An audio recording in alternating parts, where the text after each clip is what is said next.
continuation of the previous video. So next one is normal incident case 2. That means in case 1 we learn about that is optic axis is parallel to the upper face, okay, in the plane of incident. In that case, that means this is the parallel optics. So when the light is incident oblique incident, so then double refraction is possible. So we already learned about this topic. So next say case 2. In this situation, so when optic axis is parallel, then so ray of light are incident normally. Ray of light is incident normally. How the double refraction is possible? Now in this normal incidence, let us consider. So this is the crystal, double refracting crystal. So in this optic axis is parallel, and so when the ray of light is incident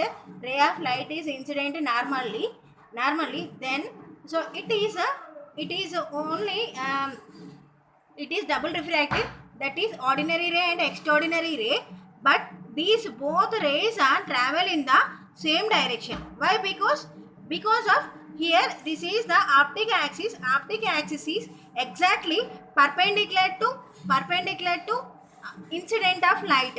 Okay, so that in that reason, so the light is equally travel, light rays are equally travel from A to A, from mind B, so they are equally travel. So that's why ordinary ray and extraordinary ray is travel in the same direction.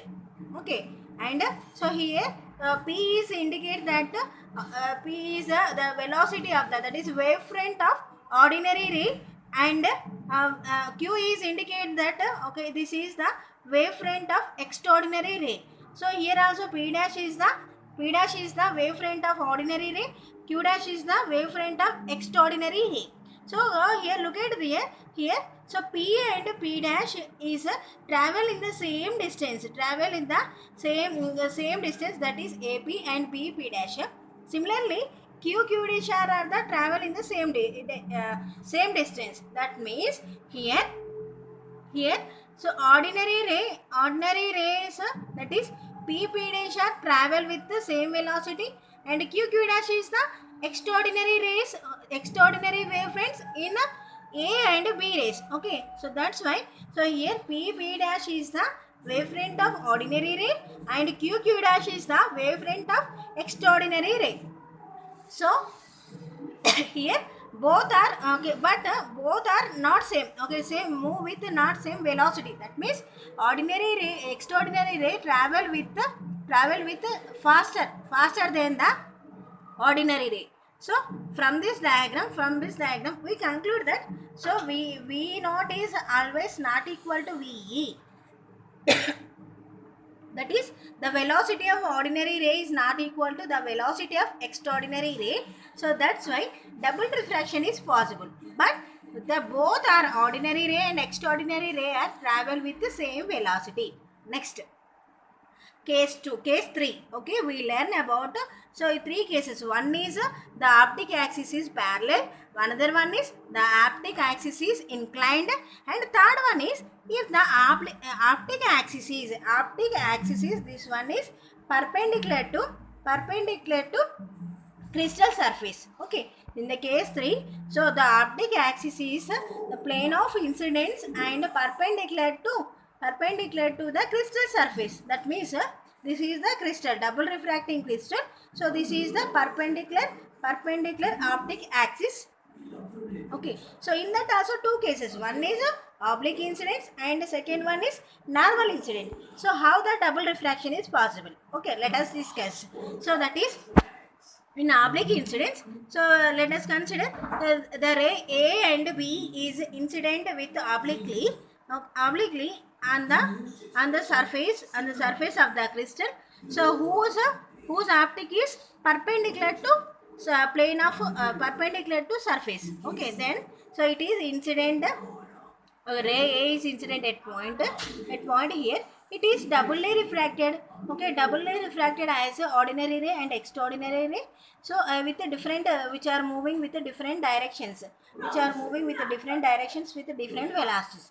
Because Okay, because okay here incident with the obliquely. Okay, so not in parallel and not in perpendicular. Okay, so that's why, so here it is double refracted.